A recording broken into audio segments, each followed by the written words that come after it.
Agnes Stamp is coming to us from Scotland, which is perfect. She's there with her Frenchie, and she's so cold in Scotland because all huge old grand houses in England are cold no matter what. Agnes is the acting deputy features editor of a magazine that, if any of you have been to England, which I think a lot of us have been, you've seen a magazine called Country Life. And it's usually displayed on the coffee tables or the entrance hall, even if you've been lucky enough to go to any kind of a grand home, you think, oh, there's a magazine about the very people whose grand home I'm in. Now there's Country Life's Book of Dogs. It is one of the most delicious books I have ever dove into. Oh my God, Agnes, it's incredible. The magazine itself is a look, both for the British and for the non-British, into what the English aristocracy lives like, basically. And throughout its history, dogs have been woven into the history of the United Kingdom. When you That's right. decided to do this book, you must have had a really hard time choosing which photographs, which issues, which articles from the past, but also you include incredible art, Landseers and other of the great portraits of often horses and dogs together. Yeah. How much remained behind on the cutting room floor? How many did you have to leave behind of your precious children? So, as you probably know, the magazine was founded in 1897, and that was around the time that photography, but also specifically dog photography, was really taking off, and it became quite a status symbol to be photographed with your dogs, and even more so to have those photographs in Country Life, a weekly magazine. There's been an awful lot of issues since 1897. Um, Yes, it took me a long time to trawl through all those issues. I remember when the archive was just hard copy, not digitized, it was all bound volumes, but luckily now the bulk of the archive is digitized, which makes things slightly easier. And the way I made decisions was I went through the Kennel Club list of breeds and I thought, have we covered them? Have we not covered them? And then Right. that informed my decision making process on, what breeds made the cut. Yeah, I apologize to anyone who owns a breed that I Thank haven't you. included. You do that in the introduction. I'm like, there's no Vizslas. I There's no know. Weimaraners. It's okay. These are obviously the breeds that are nearest and dearest to the British throughout their history as they've Yeah. incorporated them into their life, often their hunting life, which has dissipated greatly. But it was such an important part of aristocratic English life, royal life as well. Aristocracy and royalty are cheek by jowl. And I think that for all of us who loved Downton Abbey, who loved The Crown, who like to see how the English aristocracy lives, this book, as well as the magazine itself, this book just is this look back as well as to the present to how grandly people lived. And yet it was Yes. so authentic. It was not any of the fakeness that we see in modern life, whether it's in England with people running around in Range Rovers when they're called, what are they called? Chelsea tractors or something. These were, even the British can do Kardashian type things nowadays, but the aristocracy still looks like their forebears looked in the 1800s. And it's just comforting to see, look, women with wrinkles, women with gray hair, people looking a bit frumpy and tattered with these grand homes with incredible furnishings and the most glorious dogs. There's something Yes, and we can relate to it. It's just so genuine. you can, and these are dogs that get wet and muddy and Yes. probably sneak up onto the sofa when they shouldn't. And it's I think it is a lovely snapshot of the not just the aristocracy, but also the kind of British relationship with animals. There's a running joke that Europeans say that the British love their animals more than they love their own children, and it's Why not?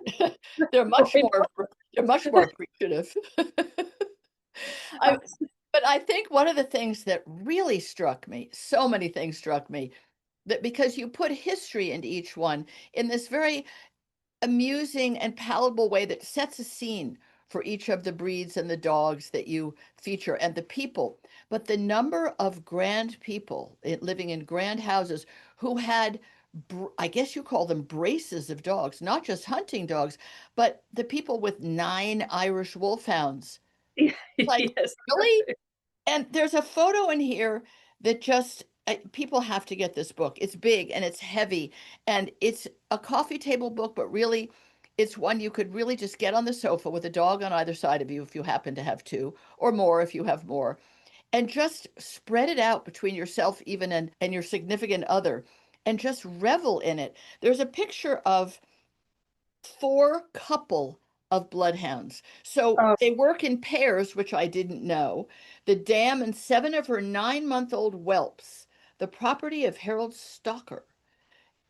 And this picture shows 3 men with them. Now, they look to our modern American eye like grand English gentlemen. They're employees.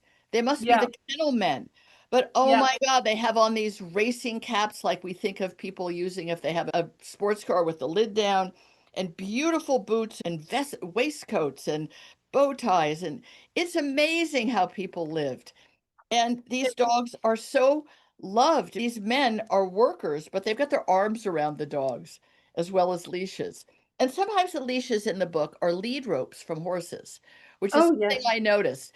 They don't really need to have grand leashes embedded with rhinestones. It's like grab the horse lead rope, clip that on. Exactly, exactly. I mean, we all like to imagine our dogs are immaculately trained, but realistically, sometimes you do need to grab a lead rope.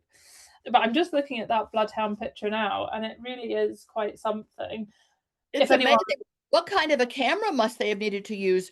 Such a, I guess, a wide angle lens. It's a yeah, huge photo on a it's stone wall at the estate. and what's amazing about bloodhounds actually is that they've been in England for a very long time. They arrived with the Normans in 1066, and they've been A here. while ago. They've been here ever since. But I Yeah, like in your description or the text about them that these working bloodhounds don't look as, if you will, absurd, extreme as the show bloodhounds. They don't have ears hanging down on the ground. They have no, lovely long ears, but they're reasonably shaped for the job at the time, which was to hunt, yes? yeah. So all the hounds are for hunting, and terriers are too. Once upon a time, all dogs, apart from toy dogs, which were actually had a different job, but all the breeds had a job. Yeah. So working dogs like mastiffs were there to look imposing and guard the estate. They don't actually do that much, but they certainly look imposing. So Yeah. you're not going They to play the part well. exactly. And then, yeah, all the way down to the tiny toy dogs, which you think, what do they do? But once upon a time, they were used as, well, it was called as a comforter. They'd be there, they'd either emotionally comfort you or very practically warm the bed. That's right. Warm your feet. You know, what's interesting is that now we think in modern times, oh, we've invented the idea of an ESA, an emotional support animal. And children They've been go to around for a university and they long have to, that's right. They go to university, I've got to have an ESA. And people go, oh, nowadays, you kids, you're, I don't know, snowflakey and you think you're also special and so vulnerable. But people have always felt that way about dogs. We're going back to so ancient true. times in our progenitors in America, the British, the idea that dogs were comforters. And you even see these kennel men with these working bloodhounds with their arms around them as they're seated beside them or their hand Yeah, on their head. We all know the comfort and joy that a dog that gives us. and actually, an interesting point on that is when Mary, Queen of Scots, was executed, there was a little dog found very distressed running about her skirts. That's the level of kind of commitment that these Yes, wonderful we dogs. hope we don't have to push our own dogs to those limits, Yeah, yeah, to but I just to our gallows. such a sad sight. I think what's another thing that really struck me, there's a picture in here, and I think good for you for putting it in, of your rescued aging Frenchie, because you have a big section on Frenchies, which is totally driven, I think, by your own passion for them. But what's interesting is that I think of them as being, to me, I'm very irritated by the current celebrities within the last 10 years Yeah. who've extolled them. And you do mention all the celebrities. And I say, oh, say to myself, oh, Agnes, don't call them out.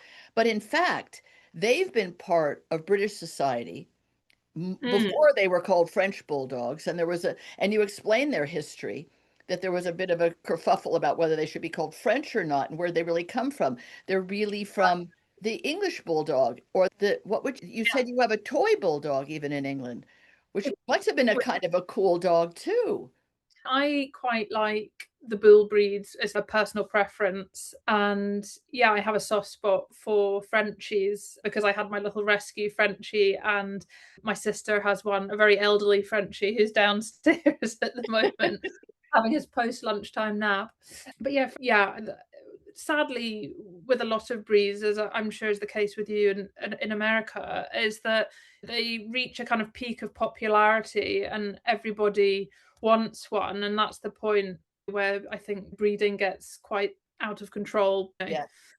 And I think it doesn't matter what breed it is, that will happen. But I do also know that there's a lot of controversy around the brachiocephalic breeds because they've been bred to the point that their faces are too flat.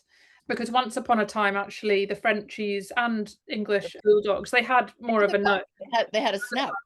Exactly. But what I like, Agnes, is that there's so many rescues. In other words, while you British as a nation love certain breeds a lot, like corgis because of the Queen, or pugs because of whatever. My friend Daphne had one and then another rescues, and they had terrible breathing problems or bugged out eyes. Those are the pugs. Or the French have Yeah. their skin problems and their breathing problems. But the rescue groups are prolific. And so, Yeah. even though they're overbred, and many of them bred by people who shouldn't be doing it because they're just doing it for a buck, not to keep the breeds safe and healthy, the British are very much, they don't just say, oh, adopt, don't shop. It's, oh, no, going to get a rescue is totally normal. That's not, Oh, I'm no you know, gallant. I'm superior to someone who buys, not at all. But it is yeah. a pendulum. And when you see in this book how many Frenchies were owned by aristocrats, I can say people. To Americans, we don't understand really class structure. So back in the 1800s, and even in part a lot of the 1900s, only the wealthy could afford a dog who had a leash and lived inside and was fed whatever particular dog food they Yeah. were fed. And that Yeah. was true not so long ago in America, but not so much now. Now, of course, everyone in England loves and owns all kinds of dogs. But this book is historic. It shows Yeah. the whole history. And I think that's so important for all of us to understand. It Yeah. didn't just all happen yesterday. Yes, there's dog mania now. Oh, it's been around forever. Oh, And it has completely. And what's interesting, the point you said about who was owning dogs, you're quite right. And also a point to add to that is that during the kind of interwar period in this country, a lot of the larger breeds particularly really suffered because maintaining big dogs is expensive. And when a country's in essentially a ration status, it's very difficult to keep breeds like that on the road. one, Those one of breeds the really things suffered. it's true. It's a big burden financially at a time when there isn't food. I don't think you talk about that terrifying time, World War II, not World War One, when hundreds of thousands of dogs were put to Uh, sleep in they Britain. were, Were yeah, told, people were yeah, told you must euthanize your dog humanely because bombs are coming and we don't have any way to feed you or them. exactly. And actually, if you ever visit the Imperial War Museum in London, in Lambeth, in one of their exhibits, actually, they have a note saying exactly that. The official advice was to humanely euthanize your pet. And I think it must have been awful. Imagine being told to do that. And doing it out of kindness to the dog, because Mm, the if you could imagine a week from now, 2 weeks from now, you would have no way to feed him or her. That's the position you were put in. Historically, there have been ups and downs, but they're all human. The yeah. dog made the ups and downs. So I was very happy to see the Bedlington Terrier made it into the book because I grew up with one. I Did grew up with you? Tango, and then, as happens with people, you grow up with a dog, and then you want another one of that kind of dog, which was a very rare dog in America and still is. And you have a picture of four of them from the 1958 Country Life magazine. Yeah. And Pango and I were 6 months apart. He'd already been on site when I was born. I thought, Oh, that's oh, I would have loved to get that exact. They look like little sheep, and each of the breeds you have a fun sort of subtitle for them, Wolf in yes. Sheep's Clothing, and they They are fierce. They Can are, be. and actually, they fascinate me, but because they're quite strange looking. Yes, but that's the trim. The Yeah, trim that exactly. They're gives very them this peculiar. weird poof of hair, like a mohawk, but it's Yeah. soft and fuzzy, and they have continuously growing hair like poodles do.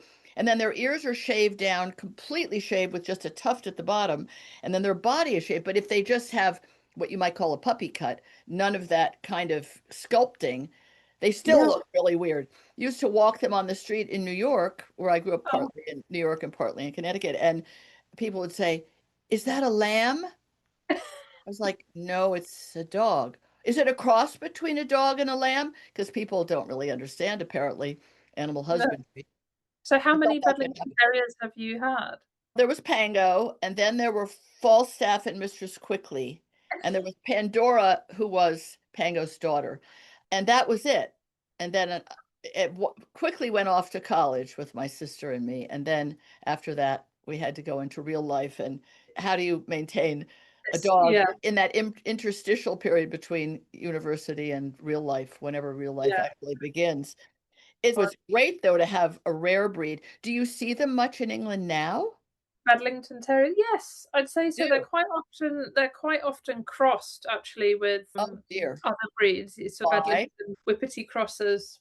I don't know. People just People can't help themselves, can they? themselves. Is the lurcher a cross between various English breeds? Yeah, so a lurcher can be a kind of a greyhound cross. It's essentially a Yes. greyhound cross. I have seen, which I like very much actually, kind of a greyhound Staffordshire Bull Terrier cross. So Oh you my get goodness. it's Woo! kind of like chunky lurcher, which was How awesome. It's amazing what people will come up with. The nice thing about the book is that these are the purest of breeds because they started there and they were kept pure. exactly. And then we see what we do with them. That you have a photo in here, again, a double page spread, many of them, of the bull terrier. Oh my goodness. Now, What a drawing room. It's funny when you mentioned earlier that sometimes these wet and muddy country life dogs sneak up on the sofas. I don't think they sneak. I no, think they're totally welcome. And the damask on this sofa is so fancy. I wouldn't sit on it with pants that I've been walking in, but this bull terrier is right at home. So I love Bull you Terriers, do, really love. don't you? I can tell. Yeah, absolutely. I once upon a time had a wonderful Staffordshire Bull Terrier in my life who's actually in the Staffordshire section. But Bull Terriers as well, I adore them. I love that they've got such comical shaped heads and huge personalities. And I don't know about Crufts, but at the American big dog show, Mm, Westminster, they've won Best in Show at least twice over yeah, every single other breed in the world, which interesting. always takes me a bit by surprise because they sometimes, if you look at them, they look more like a visitor from another planet than a dog, right? They're, so, they're funny egg-shaped birds. I know they're so funny, and also they're a kind of breed that quite often I would say is misunderstood because they look quite imposing, like little muscle men, and actually they're so soft and soppy. Yes. They were bred to be a kind of gentleman's companion. And Uh, they look like they should have a bow tie on at all times, and yeah, maybe a bowler hat if you could get one to stay on their head.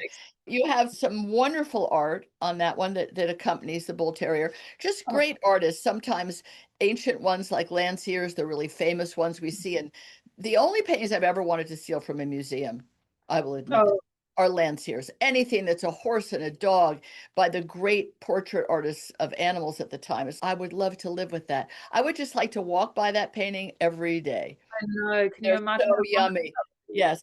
completely yummy. But you have a lot of contemporary and modern art to do with dogs as well, which is so great that it carries on. Yeah, David exactly. Hockney, you have a photo of him mushing one of his dachshunds, but Yeah, then so he some of his art. Stanley and Bougie. Yeah, I think I actually wrote a feature about it for Country Life. I think last year, the idea of dogs as an artist muse, and throughout the centuries, dogs have always been an artist companion, if you Yes, like, and yes, inspires them. But yeah, David Hockney particularly, because he did this whole series just all based on his sausage dogs. Um, it's heaven. cool. Now, there's a photo, another double page spread. I think I guess what makes the book edible is these double page spreads where the photos spread across. It's a huge book to begin with, and it fills 2 pages with just your caption. This gentleman with Norfolk Terriers, Francis Fitzherbert, 15th Baron Stafford, by the way. As an Oh yeah, American, I just adore the titles because these people make you understand, and maybe this is out of school, but why it's really a very American rude thing to say to anyone in England, oh, what do you do? Because when you see these people, they don't do anything but be the 15th Baron of something and maintain a house 3 times the size of the biggest department store you've ever seen, but a lot nicer. So this guy has a Norfolk tucked under each arm in front of a yeah. house that barely fits in the photograph. It's on a, Don't forget, there's a little one just beside him as well oh, on. there is on a plinth. I missed that one because he's the same color as the house. But then Yeah, at one point, I think in the book, you say that Norwich Terriers, because these 2 terriers they look the same to the naked eye, but one has a flop over ear and one has a prick up ear. My friend had 2 of the prick up ear ones. So that must yeah. have been Norwich, that they're going extinct. Is that right? Yeah, again, so here in Britain we have the Kennel Club, which is the oldest kennel club in the world, and we have Of a course you vulnerable. do, Agnes. Of Of course course. we do. We're And talking it's Norman times, 1000, 1066. Yeah, the oldest for sure.